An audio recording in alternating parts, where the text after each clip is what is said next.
Hi everyone, it's Josh here from The Buzz. I'm joined by producer and director Giorgio Guernier.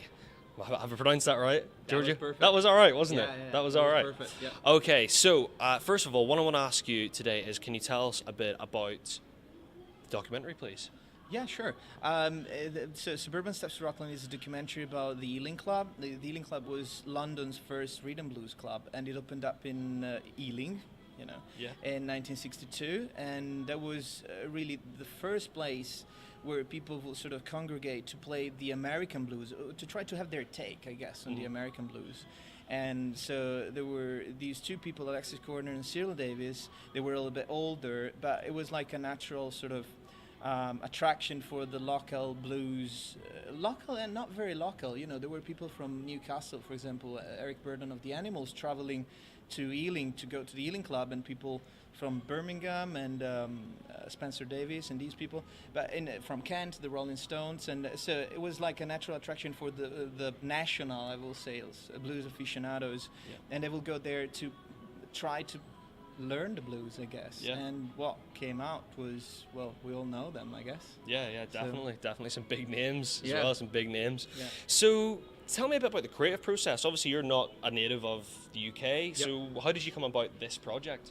I'm a music fan, I guess, in the first place. And when I moved to Ealing, well, it was like 6 years ago now, and I didn't know anything about the Ealing Club, and I think I was Googling, like, I don't know, so I was looking for live music venues, and I think that the first website that came up was the Ealing Club Community Interest Company, which is a not-for-profit organization, and they try to promote the local music heritage through live events, I guess, live music events. And anyway, so I got in contact with them, so I got to know about the history of the club and everything. And it's kind of an obscure story, I think, because it's barely mentioned, I guess, in the history books and everything.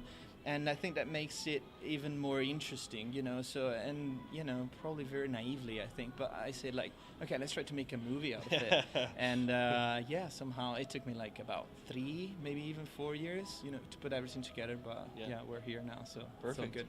So, looking at some of the footage of the documentary, then I noticed that there's some animation involved. Yep. What was the decision behind that? And normally with these sort of documentaries, that's quite unexpected. What was the kind of choice behind that? I think we have like 4 pictures, taken at the Ealing Club, because in 1962, cameras were very expensive, and so it's just yeah, and so there were interesting stories that sort of needed to be told somehow, and so I thought, like, yeah, it will be cool to work on little sort of animated sequences, and that's what we eventually did.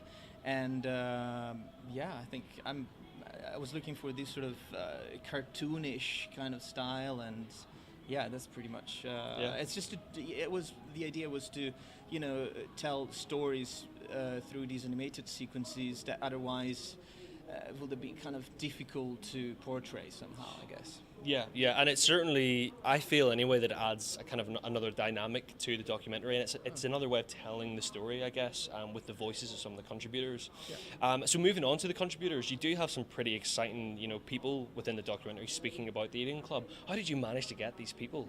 I think it's like, well, you start with, let's say, more like local people, accessible, more accessible musicians, and then you sort of build your way to, like the, sort of bigger names. But sometimes it's just about writing, and if they like the story, if they think that you are sort of trustworthy somehow, I think that they go for it. And the first big name who kind of believed in this project was Jack Bruce. He sadly passed away in 2014, I think. But yeah, having him on board almost right away, helped us a lot, in terms of, yeah, and that was great. But again, sometimes it's just about writing, I guess, sometimes to the right people, and if you manage to persuade them, yeah.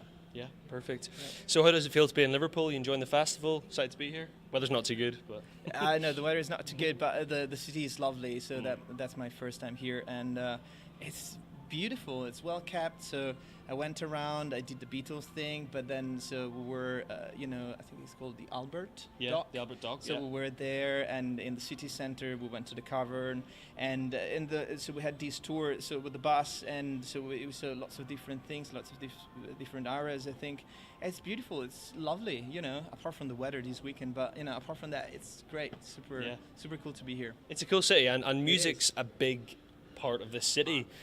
So obviously, with the Beatles, and it's nice to sort of, for someone like yourself, a filmmaker, to come and sort of experience this sort of, this area, this type of the music that's born of here as well, and see some of that culture. Where else then in the UK are you traveling with Suburban Steps over the next year? Sorry.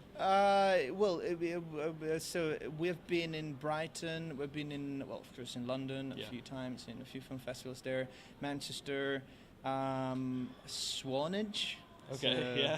And I think that's it. Cool. I think. Cool. So we're going to Barcelona now nice. in November. So there's a film festival there. So it's a music-oriented film festival. So we're going there in a couple of weeks. Perfect. So that would be pretty cool as well. So the weather might be a bit warmer there. Maybe. Hopefully, yeah.